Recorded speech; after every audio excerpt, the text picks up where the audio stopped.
இவங்களை பத்தி சொல்லணும் அப்படின்னா ஒரு 17 வயசுல சினிமாவில பெருசா சாதிக்கணும் அப்படின்றதுக்காக சென்னைக்கு வந்தவர்.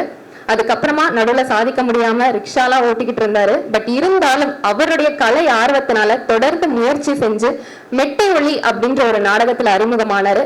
பின்பு ஒரு சினிமா துறையில அவருக்கு வாய்ப்பு கிடைத்தது. ஒரு டப்பிங் ஆர்டிஸ்ட், ஒரு நடிகர் மற்றும் 2 படங்களுடைய இயக்குனர், கன்னிமாடம் மற்றும் சார் அப்படின்னு 2 படங்களையுமே அவர் இயக்கி இருக்காரு.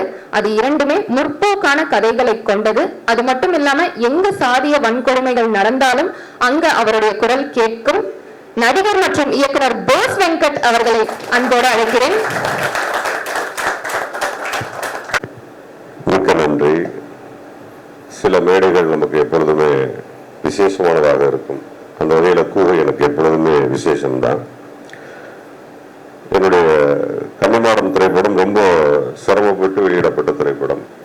அந்த சமயத்தில் திரு அமுதன் போன்ற நல்ல நண்பர்கள் தான் அந்த படத்தை கொண்டு போய் சேர்த்து அது ஒரு திரைப்படமாகவே மாற்றினார்கள். ஏன்னா இப்போ நம்ம இப்போ எந்த தீண்டாமையை பேசிக் கொண்டிருக்கிறோமோ அந்த திரைப்படத்தின் மேல் பூசப்பட்டதும் அதே தீண்டாமை தான். ஸோ அதை எவ்வளோ சிரமப்பட்டு வெளியில் கொண்டுட்டு வந்தோங்கிறது எங்களுக்கு தான் தெரியும். அது அப்போ கூவைக்கு வந்தபோது கிடைத்த ஆதரவாக இருக்கட்டும், அப்போது என்னுடைய அருமை தோழன், நண்பன், சகோதரன் ரஞ்சித் அவர்கள் இங்கே வந்து என்னை வாழ்த்தி பேசியது என் வாழ்நாளில் ரொம்ப முக்கியமான ஒன்று. அதில் நானும் ரஞ்சித் சாரும் எடுத்துக்கிட்ட ஃபோட்டோ தான் இன்னைக்கு வரைக்கும் அவருடைய பிறந்தநாள் வாழ்த்துக்களை நான் தெரிவிச்சுட்டு இருக்கிற ஒரு ஃபோட்டோ. இங்கே தான் எடுத்துக்கிட்டோம் அதை. அப்போ ஆஃப் த ஸ்க்ரீன் வெளியில இருந்துட்டு நிறைய பேசிட்டு இருக்கும்போது என்னை ஹக் பண்ணிட்டு, பொதுவாக ஹக் பண்ணா டக்குன்னு எடுத்துருவோம். ஆனால் ரஞ்சித் சார் ரொம்ப நேரம் எடுக்கல. கொஞ்சம் நேரம் கழிச்சு எடுத்தார். கண் ரொம்ப ஈரமாக இருந்தது. நான் கன்னிமாடம் வெற்றி என்பதை அந்த ஒரு கண்ணீரின் மூலமாக மட்டுமே புரிந்து கொண்டேனே தவிர மற்ற எந்த வெற்றியும் நான் மண்டையில் ஏற்றிக்கவே இல்லை. நான் எதை சொல்ல வந்தேனோ, யாருக்காக சொல்ல வந்தேனோ, என்னுடைய அதற்கு ஒரு தீர்ப்பு எனக்கு தேவைப்பட்டது. அந்த தீர்ப்பாக அந்த கண்ணீரை நான் எடுத்துக்கொண்டேன் என்பதுதான் உண்மை. ஆகவே எனக்கு ரொம்ப விசேஷமான ஒரு இடம் இது. மீண்டும் இங்கே வந்து நிற்கும் போது ஒரு இளைஞனை சந்திக்கிறேன். அவனுக்கிட்ட ஒரு நல்ல ஃபயர் இருக்கு. ரொம்ப பிடிச்சிருந்தது எனக்கு அந்த பையன் ஒர்க் பண்ணிட்டே இருக்கும்போது. அப்போ நம்ம ரொம்ப சாதாரணமாக யாருக்கிட்டையும் டக்குன்னு எளிதில் பழகிட மாட்டோம். அதற்கு அவசியம் இருக்காது. பழகணும்னா நம்ம ஒரு 10 கோடி பேர்ட்ட பழகணும். ஸோ பழகுறதுக்குமே ஒரு காரணம் இருக்கணும். அங்கே ஏதாவது ஒரு ஸ்பெஷல் இருக்கணும். அந்த பையன் ஒரு ஸ்பெஷல் இருந்தது. ஒரு மாதிரி ஒரு விஷயத்தை மிகவும் துல்லியமாக செய்யக்கூடிய ஒரு உதவி இயக்குனராக இருந்தான். அது எனக்கு ரொம்ப பிடிக்கும். ஒரு விஷயத்தை பண்றோம், அறகுறையா பண்ணுவோம்னு இல்லாம ரொம்ப துல்லியமாக செய்வது என்பது அந்த திரைப்படம் மட்டுமல்ல, அவருடைய கடைசி நாள் வாழ்க்கையினுடைய எல்லை வரைக்குமே அது அவங்களுக்கு ரொம்ப உதவி செய்யும். அதனால அந்த பையன் வந்து நல்லா வருவான் அப்படிங்கிற ஒரு அட்டென்ஷன். பட் ஒரு புத்தக வெளியீட்டுக்கு என்ன கூப்பிடுவாங்கலாம் எனக்கு தெரியாது. நான் பார்த்தப்போ மைண்ட்ல வச்சிருந்தது. அப்புறம் ரொம்ப லேட்டாக தான் சொன்னான், நான் வந்து உங்க ஊரு தான் அப்படின்னு சொன்னான். பொதுவாகவே என்ன இருந்தாலும் அந்த ஊர் பற்று இன்னும் கொஞ்சம் கூடுதலாகவே இருக்கும். நீங்க கோச்சுக்க கூடாது. அதே புதுக்கோட்டை மாவட்டத்தை சேர்ந்த என் ஊர் அருகில் இருக்கக்கூடிய ஒருவன் சொல்லும் பொழுது அது இன்னும் கூடுதல் பாசத்தை எனக்கு ஏற்படுத்தியது. இன்னைக்கு அவருடைய தந்தையார் வந்து எழுந்த மாதிரி இப்படி உட்கார்ந்து இருக்கிறாரு. இதே மாதிரியான ஒரு தருணத்தை நான் ஒரு முறை என்னுடைய தந்தையாருக்கு நான் ஏற்படுத்தி கொடுத்தேன். நாங்க வந்து திராவிட முன்னேற்ற கழகத்தினுடைய குடும்பம். என்னுடைய தந்தை ஜவுளி கடை ஜெயராமன்கிறவரை தெரியாதவரே இருக்காது எங்க ஏரியால. ஒரே காரணம் தான், எங்கே போனாலும் சண்டை போட்டு வந்துருவாரு. அவர் திமுக திட்டுவோம், இவர் அவர் சட்டையை பிடிச்சிருவாரு. அதனால பிரச்சனை வந்துடும். இந்த நியூஸ் எங்க வீட்டுக்கு வரும். இப்படி அதனால அந்த ஜவுளி கடை ஜெயராமன்கிறவர் வந்து ஒரு திராவிட முன்னேற்ற கழக பட்டாளராக இருக்கிறார். அது நான் சொல்றது அவருடைய இளமை காலங்கள் எல்லாம் இதை செஞ்சிருக்கலாம். ஆனா அவர் ஒரு கலைஞரை பார்ப்பதற்கான வாய்ப்பு அவருக்கு கிடைச்சிருக்காது. ஒரு முறை நான் அதே தலைவர் கலைஞர் அவர்களுடைய திரைப்படத்துல கதாநாயகனாக நடிக்கிறேன். மேடையில கலைஞர் அவர்கள் அமர்ந்திருக்கிறார். முதல் வரிசையில வந்து நான் கதாநாயகனாக வந்திருக்கிறேன். என் அருகில என்னுடைய தந்தை அமர்ந்திருந்தார். அவர் அழுதுட்டே இருந்தார். என்னன்னு கேட்டேன். இதோட என்னப்பா பெருமை தேவை இருக்கு அப்படின்னு சொல்லி எங்க அப்பா சொன்னாரு. அது இன்னைக்கு வரைக்கும் என்னால மறக்கவே முடியல. ஒரு மகன் என்பவன் தன் தந்தைக்கு பெருமை ஏற்படுத்தி கொடுப்பது என்பது நிச்சயமாக, அப்பா நீங்க கவலைப்படாதீங்க, இது ஒரு சின்ன விழா தான், ரொம்ப சீக்கிரமே பெரிய விழாவில் முதல் வரிசையில் நீங்கள் அமர்வீர்கள், அதற்கான கேரண்டியை நான் உங்களுக்கு தரேன். அதற்கு பிறகு இந்த கவிதை தொகுப்புகளை பற்றி பேசும் பொழுது முற்றிலுமாக திரும்ப நான் ஊர்ல இருந்த ஒரு சூழலை எனக்கு ஏற்படுத்தி கொடுத்ததற்கு முதல்ல நன்றி தெரிவிச்சுக்கிறேன். ஏனென்றால் நம்ம ஒரு கட்டத்திற்கு மேல நம்ம வெளியூர்களுக்கு இந்த மாதிரியான சிட்டி லைஃப், சோனியா மாதிரியான ஒரு மலையாளி பொண்ணை கல்யாணம் பண்ணிட்டு பிள்ளைகளை எல்லாம் கான்வென்ட்ல படிக்க வச்சதுனால முற்றிலுமாக நம்ம வந்து அந்த கிராமத்திலிருந்து விலகக்கூடிய ஒரு சூழலை இன்றைய இருக்கக்கூடிய சமகாலம் எனக்கு ஏற்படுத்தி கொண்டிருக்கிறது. அதுதான் உண்மையும் கூட. அப்ப திரும்ப நம்ம ஊர்ல போய் இறங்கினா மட்டும்தான் எனக்கு அந்த ஊர் ஞாபகம் வரும். ஆனால் நான் ஊருக்கே செல்லாமல் ஒரு புத்தகத்தை படித்து என் ஊருக்கு சென்றதாக உள்ளது இதுவே முதல் முறை. அதற்கு மேலே நான் நன்றியை தெரிவித்துக் கொள்கிறேன்.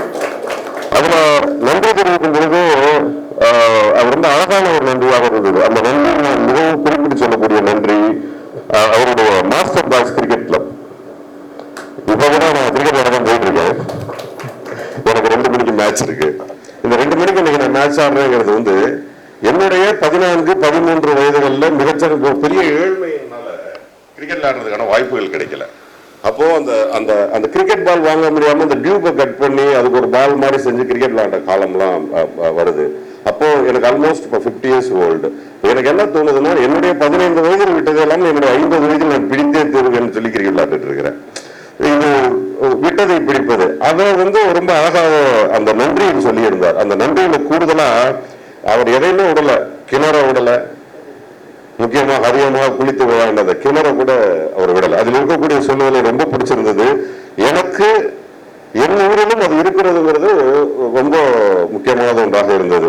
அது கிணறாக இருக்கட்டும், தீத்தானி குளமா இருக்கட்டும், உணவுகுளமா இருக்கட்டும், இது எல்லாமே எங்ககிட்ட இருக்கு. அக்கறையாறுங்கிறது ஊர்ல எல்லாரும் இருக்கு, அவ்வளவுதான். முந்திரி தோப்பு உங்களுக்கு தெரியாத ஒண்ணும் இல்லை. முந்திரி தோப்புகள் தான் நம் வளர்ந்த இடம், கதை எழுதிய இடம், முதலாக புகைப்பிடித்த இடம், மது அருந்திய இடம் போன்ற முக்கியமான கதை விவாதங்கள் எல்லாமே வந்து முந்திரி தோப்பில் மட்டுமே துவங்கியது. காரணம், நாம் எல்லாம் முந்திரி தோப்பு பிள்ளைகள், அதை மறந்து விடக்கூடாது. ஸோ அந்த முந்திரி தோப்பு சொன்னது எனக்கு மிகவும் ரொம்ப ஹார்ட் டச்சிங்கா எனக்கு இருந்தது. அதற்கு பிறகு இதை நான் முழுமையாக படித்த பொழுது எனக்கு கொஞ்சம் எவ்வளவு நேரம் பேச முடியும்னு எனக்கு தெரியல. சில அவருடைய வரிகள்ல முக்கியமாக உள்ளது, இப்படி ஒரு நூலை எழுதிட்டு அவருடைய ஆதங்கத்தை சொல்லிய விதம் வந்து எனக்கு ரொம்ப பிடிச்சிருந்தது. இப்படி ஒரு நூல் எழுதுறேன், எனக்கு இப்படி ஒரு பிரச்சனை இருக்கு, என் பிரச்சனைகள் கவனிக்கப்பட வேண்டும் என்கின்ற கூக்குரல் என்பது இப்பொழுது இல்லை. அது 1800களில் இருந்து அது குரலாக வெளியிடுவது, புத்தகங்களாக வருகிறது, பதிவுகளாக வருகிறது. அதுக்கு முன்பு பதிவுகளாக இருப்பதற்கு வாய்ப்பு இல்லை. அப்ப அந்த பதிவுகளில் இன்று இன்னொருவரும் பதிவு செய்திருக்கிறான், மணிவாசகரும் பதிவு செய்திருக்கிறான். அந்த பதிவில் ஒரு அழகான வார்த்தை இருந்தது. எல்லாத்தையும் சொல்லிவிட்டு கடைசியா சொல்லுகிறான், இந்த நூலை வாசிக்கும் நீங்களும் அருவறுக்கத்தக்கவர்கள் இருந்து வேறுபட்டவர்கள் என நம்புகிறேன், அல்லது நீங்கள் அறிவுகள் விடுக்க தயங்கும் நிலையில் நீங்கள் இருப்பீர்களானால் நிச்சயம் இது உங்களுக்கான புத்தகமே. எனக்கு இந்த வார்த்தை ரொம்ப இது ரொம்ப பிடிச்சிருந்தது எனக்கு. இந்த வேர்டு ஆக்சுவலி புத்தகம் எழுதுவதற்கான காரணம் என்பதை எந்த புத்தகத்திலும் யாரும் சொல்றதே இல்லை. புத்தகமே ஒரு காரணம். அந்த புத்தகமே ஒரு காரணம் என்பதை சொன்ன விதம் வந்து எனக்கு ரொம்ப பிடித்திருந்தது. இதுல குறிப்பாக சில கவிதைகளில் சில வரிகளை மட்டுமே நான் குறிப்பிட்டு சொல்ல விரும்புகிறேன். ஏன்னா எல்லாருமே இந்த புத்தகத்தை படித்திருப்பீர்கள், அதை மீண்டும் சொல்வது என்பது கொஞ்சம் போர் அடிக்கும். ஆனா எனக்கு இந்த எப்பவுமே அந்த நையாண்டிக்கு வந்து ஒரு பெரிய வரவேற்பு இருக்கும். ஆனா நையாண்டிகள்ல நம்ம பிரச்சனைகளை நையாண்டிகளாக சொல்வது என்பது ரொம்ப கவனிக்கத்தக்க விதத்தில் இருக்கும். அந்த வகையில நித்தம் படித்தேன் வெறும் கதையான கண்ணகியின் அவல நிலையையும் கற்பனையில் உதித்த சீதாவின் அவல் நிலையும், அதாவது அவன் வந்து ராமாயணத்தை ஒத்துக்கொள்ளவில்லை, அது ஒரு புத்தகம் தான், அது ஒரு கற்பனையில் எழுதுனது தான் அப்படின்னு சொல்லுவது நிச்சயமாக அது ஒரு பெரிய தில்லான ஒரு வேர்டு. இது யாரெல்லாம் ஒத்துக்குவாங்கன்னா நாங்கெல்லாம் ஒத்துக்குவோம், அவ்வளவுதான், நம்ம எல்லாம் ஒத்துக்குவோம் அப்படின்னு உங்களுக்கு புரிஞ்சிருக்கும்னு நினைக்கிறேன். இது நம்மளால் மட்டுமே ஒத்துக்கொள்ளப்படக்கூடிய ஒரு வார்த்தை. சீதையை பற்றி எழுதியதோ ராமனை பற்றி எழுதியதோ வெறும் கதைதானே தவிர ராமர் பாலம் என்பது பொய் என்று சொல்லக்கூடிய அந்த வரியில ஒரு மிகப்பெரிய உங்களுடைய அறிவும் அதே சமயத்துல ஆதங்கத்தையும் ரொம்ப அழகாக வெளியிட்டிருந்தீர்கள்.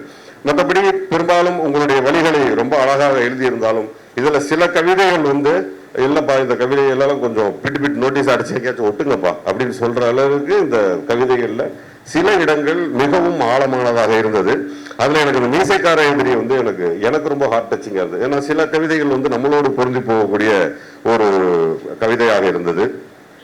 சோறு இறங்கலை, அதாவது இதை மட்டும் நான் படிச்சுக்கிறேன்.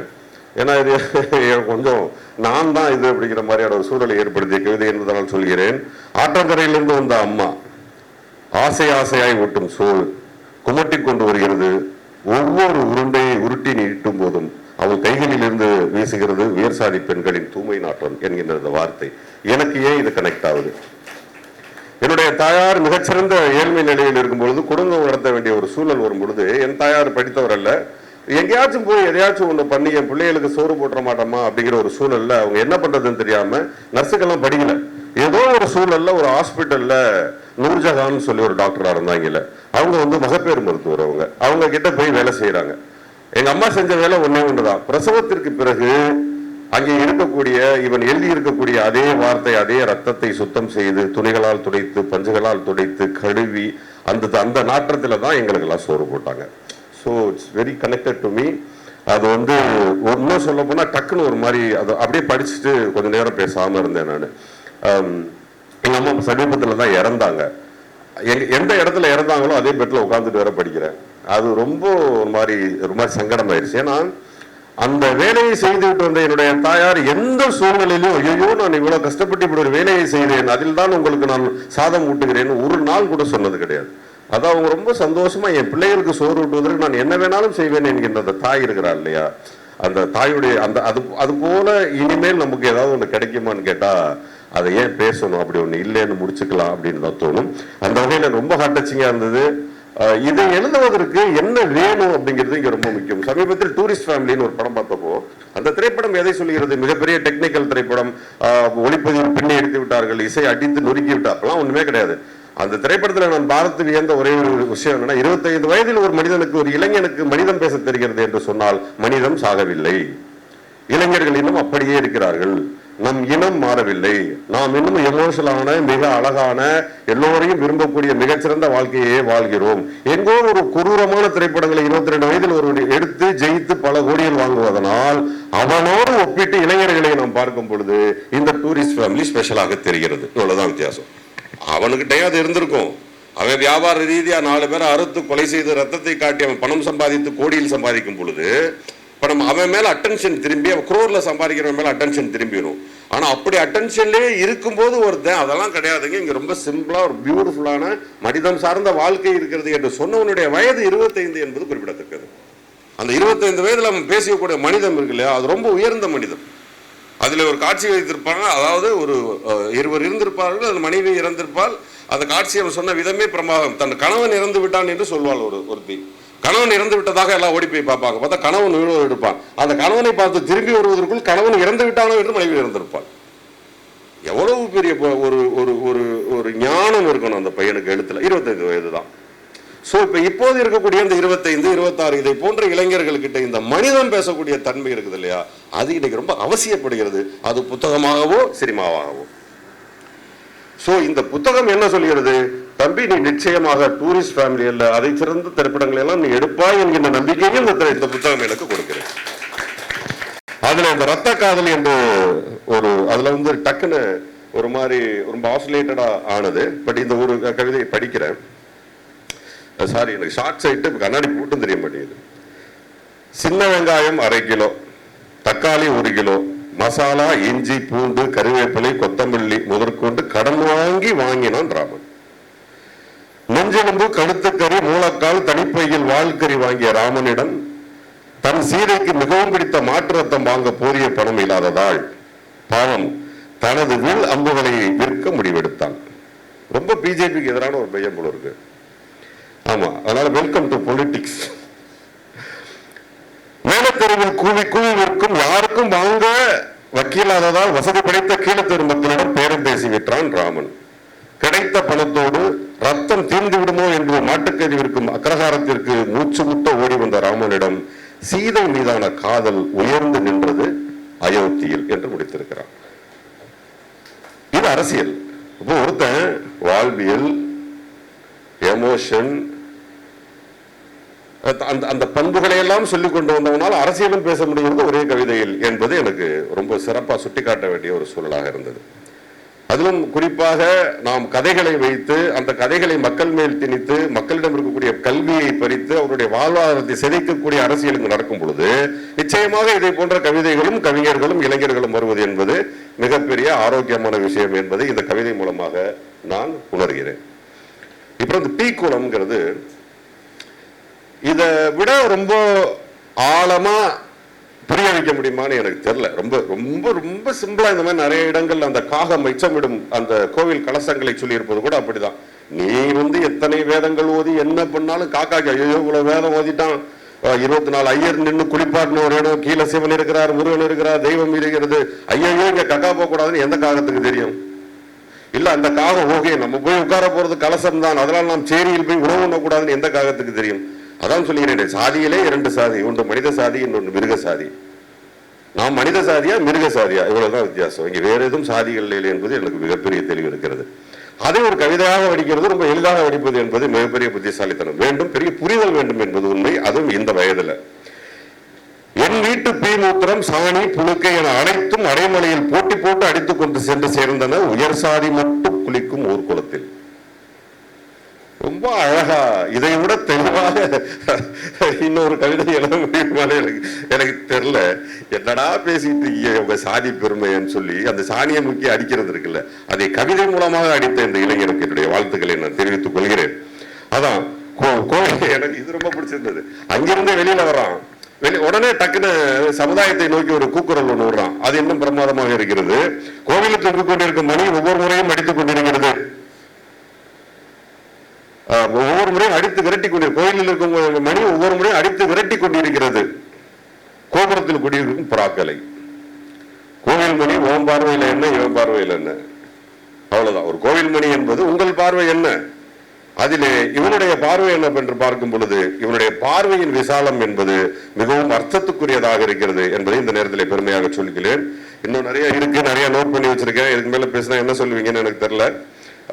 இன்னும் காதலை பற்றி நிறைய சொல்லியிருக்காங்க. இன்னும் நிறைய பேர் பேசணும், இதை பத்தி பேசிக்கொண்டே இருப்பார்கள். கடைசியாக இந்த நீலத்தாவணி என்ற அடையாளம் வைத்திருக்கக்கூடிய, தலைப்பு வைத்திருக்கக்கூடிய, அதை பற்றி சொல்லியாக வேண்டும். அதை ஓவியமாக வரைந்திருக்கக்கூடிய என்னுடைய அருமை சகோதரர் அமுதன் பச்சைமுத்து அவர்களுடைய வாழ்த்துக்களையும் நன்றிகளையும் தெரிவிச்சுக்கிறேன். அம்மா சொன்ன மாதிரி ஓமா ரொம்ப அழகா சொன்னாங்க. அது உலக ஆசா ஒரு படத்தை வரைஞ்சு வச்சிருக்கிறோமா அட்டை படத்தில் இருந்து கேட்டார்கள். நான் அந்த படத்தை பார்த்தோன்னு சொன்னேன், பின்பு ஒரு தலையில்லாத புத்தர் சிலை இருந்திருக்கணுமே, அதை ஏன் இழந்தீர்கள் என்று நான் அமுதன் அவர்களிடம் கேட்டேன். ஐயோ அண்ணன் மிஸ் பண்ணிட்டேன் என்று அவரும் சொல்கிறார். அது ஒன்று இங்கே அவசியப்பட்டிருந்தது என்பது உண்மை. ஆனால் உண்மையை சொல்லணும் என்று சொன்னால், இன்றைய சூழலில் ரத்தமும் சதையுமாக இருக்கக்கூடிய விஷயங்களை இளைஞர்கள் விரும்பக்கூடிய அளவிற்கு நாம் மாறிக்கொண்டிருக்கிறோம். அதற்கு காரணம் இன்னைக்கு இருக்கக்கூடிய கேம்ஸ், நம்ம பார்க்கக்கூடிய திரைப்படங்கள் ஆகியவை ஒரு சொட்டு ரத்தத்தில் ஆரம்பித்து இன்று ஒரு கூட ரத்தத்தில் இருந்து ஒரு லாரி ரத்தம் வரையும் இன்னைக்கு தேவைப்படுது படம் எடுப்பதற்கு. முன்னாடியெல்லாம் படம் எடுக்கும் பொழுது ஒரு டப்பால ரத்தம் வாங்கிட்டு போவோம். நான் சொல்வது பாரதிராஜா திரைப்படங்கள் நடிக்கும் பொழுது ஒரு இவ்வளவு பெரிய டப்பால ரத்தம் இருந்தால் போதும். ஒரு கழுத்தே அறுத்துட்டா கூட ஒரு 4 சொட்டு ரத்தம் தான் ஊற்றுவாங்க. அப்புறம் சினிமா கொஞ்சம் கொஞ்சமா மாறி அது 1 லிட்டர் ரத்தமாக மாறியது. அப்புறம் கொஞ்சம் கொஞ்சமா மாறி 1 பக்கெட் ரத்தமாக மாறியது. இன்று திரைப்படங்களில் 1 லாரி ரத்தமாக மாறி இருப்பது மிகவும் அவலமான ஒரு விஷயம். அது ஒரு குரூரத்தை காட்டுகிறது. சமீபத்தில் மார்கோ என்ற திரைப்படம் பார்த்து, அந்த திரைப்படத்தில் மிகப்பெரிய பட்ஜெட் என்பது எனக்கு தெரிஞ்சு தண்ணி லாரியில தான் எடுத்துட்டு வந்திருப்பாங்கன்னு நினைக்கிறேன் ரத்தத்தை. படம் முழுவதும் ரத்தம். அப்படியெல்லாம் காமிச்சு நம்ம இளைஞர்கள் மேல ஒரு விதமான வக்கரத்தை திணிப்பதனால் இதிலிருந்து நீங்கள் எல்லாம் எப்படி வரப்போகிறீர்கள் என்று தெரியவில்லை. சோ அந்த வகையில் இங்கே கிட்டத்தட்ட 1 சொட்டு ரத்தம் அல்ல, 1 பக்கெட் ரத்தம் தான் தெளிக்கப்பட்டிருக்கு. அமுதம் கொஞ்சம் கூடுதலாகவே பக்கெட்டில் தான் அதில் ரத்தத்தை ஊற்றி இருக்கிறார். இந்த ரத்தம் தேவைப்படுகிறது என்று கூட சொல்லலாம். ஆக இந்த நீலத்தாவணி என்கின்ற அந்த கவிதையோடு நான் முடித்துக் கொள்கிறேன். அதுல ரொம்ப தெளிவா ஒரு விஷயம் சொல்லியிருக்கிறார். ஆடு வளர்ந்துச்சுன்னா அதனுடைய இறுதி என்னவோ, பெண்ணு வளர்ந்துச்சுன்னா அதனுடைய இறுதியும் அதை நோக்கியே இருக்கிறது என்கின்ற கவலை இருக்கிறது இல்லையா? அது ஏற்கனவே நடைமுறையில் இருந்த சில ஆணவ கொலைகளோடு ஒப்பிட்டு பார்க்க வேண்டிய ஒரு சூழலை அந்த கவிதை ஏற்படுத்துகிறது. ஏன் அதுல முடிக்கிறேன்னு சொன்னா, நான் முதல் திரைப்படம் ஆணவ கொலையை பற்றி எடுத்ததனால் சொல்கிறேன். அது மிகவும் கவனிக்கத்தக்க படங்களாகவும் உலகளாவிய விருதுகளை பெற்ற திரைப்படமாக இருந்தது. சோ அப்போ நான் ஒரு 35-36 வயதுல அந்த திரைப்படம் எடுத்தேன். அதுல ஏதாவது ஒரு ரிசல்ட் கிடைக்குமாங்கிற ஒரு தேடுதல் இருந்தது. பிறகு சாரி என்ற திரைப்படம் எடுக்கும் பொழுது கல்வியை நோக்கி பயணித்தோம். இப்ப நம்ம மீண்டும் மீண்டும் இறுதியாக சொல்வது என்னவென்று சொன்னால், இந்த புத்தகத்தை எழுதுவதற்கு கூட ஒரு இன்ஜினியர் தான் தேவைப்படுறான். ஒரு இன்ஜினியரிங் படிச்சுட்டு அதற்கு பிறகு புத்தகமும் எழுதுகிறான், சினிமாவில் எழுதுகிறான் என்று சொன்னாலும் கூட அவருடைய அடிப்படை தகுதி என்பது படிப்பு. சோ அவன் எங்க பிறந்தான், என்ன வளர்ந்தான், அவன் யாரு நீ யாருங்கிற கேள்வியெல்லாம் இனிமே வரவே கூடாது. அதற்கான புத்தகம் தான் இது. வராத முயற்சியில் தான் நம்ம இன்னைக்கு ஈடுபட்டு இருக்கிறோம். நிச்சயமாக இந்த தலைமுறையில் அது அழிக்கப்படும். சாதி என்ற பேர் கட்டாயமாக அறுக்கப்படும். இளைஞர்கள் எல்லாம் கொதித்தெழுந்திருக்கிறார்கள் என்ற வகையிலே இந்த புத்தகம் அதற்கு ஒரு கூடுதலாக ஒரு ஆயுதமாக இருக்கும் என்பது என்னுடைய கூற்றாக இருக்கிறது. இங்க வந்திருக்கக்கூடிய, அதுவும் இந்த இளைஞனை பாராட்டக்கூடிய வாழ்வதற்கு வந்திருக்கக்கூடிய என்னுடைய அருமை சகோதரர் சங்கத்தமிழர்களாக இருக்கட்டும், நான் அண்ணன் திருமாவர்களோடு மிகச்சிறந்த பயணத்தை ஒன்று நான் மேற்கொண்டிருக்கிறேன். என்னுடைய அரசியல் ஆசான், அரசியல் குரு. அதாவது நான் கலைஞருடைய வழி வந்தாலும் திராவிட முன்னேற்ற கழகத்தை சேர்ந்தவனாக இருந்தாலும் நான் இந்த நேரத்திலே பதிவு செய்கிறேன், நான் எல்லா வகையிலும் அடித்து சொல்வேன், எல்லாமே அடித்து சொல்வேன், நான் திருமாவளவனின் தம்பி. அதை நான் திராவிட முன்னேற்ற கழக மேடைகளிலேயே சொல்லி இருக்கிறேன். அதை யாரும் என்னுடைய சுதந்திரத்தில் எல்லாம் யாரும் தலையிட முடியாது. அது என் சுதந்திரம். This is my thought. என் உள்ளுணர்வு என்ன சொல்கிறது, நான் யாரை தொடர்ந்து செல்ல வேண்டும், நான் யாருக்காக வேலை செய்ய வேண்டும் ஒன்று இருக்கு. என்னுடைய உயிர் இருக்கிற வரைக்கும் நான் யாருக்கும் வேலை செய்யணும்னு ஒன்று இல்லை. அப்படி செல்ல வேண்டும் என்று சொன்னால் அண்ணன் திருமாவளவன் அவர்களுக்காக அவர் கூட பயணிக்கக்கூடிய ஒரு அரசியல் பயணத்தை நான் மேற்கொண்டிருக்கிறேன். திராவிட முன்னேற்ற கழகம் என்பது என்னுடைய வழி, அதனுடைய கட்சி, என்னுடைய பூர்வீக கட்சி. அதிலிருந்து நான் அப்படி சொல்லலை. ஆனால் அண்ணன் எடுத்திருக்கக்கூடிய பல்வேறு விதமான முயற்சிகளுக்கு ஒரு நிச்சயமாக நானும் அணில் சொன்ன கிண்டல் பண்ணுவீங்க, நானும் ஒருவனாக இருப்பேன் என்று கூறி இங்கே வந்திருக்கக்கூடிய அத்தனை பேருக்கும் நன்றி கூறி விடைபெறுகிறேன். நன்றி, வணக்கம். ரொம்ப சிறப்பாக பேசியிருந்தாரு நடிகர் மற்றும் இயக்குனர் போஸ் வெங்கட் அவர்களுக்கு திரும்பவும் ஒரு முறை பலத்த கைத்தட்டல்கள் நம்ம கொடுக்கலாம். நன்றி.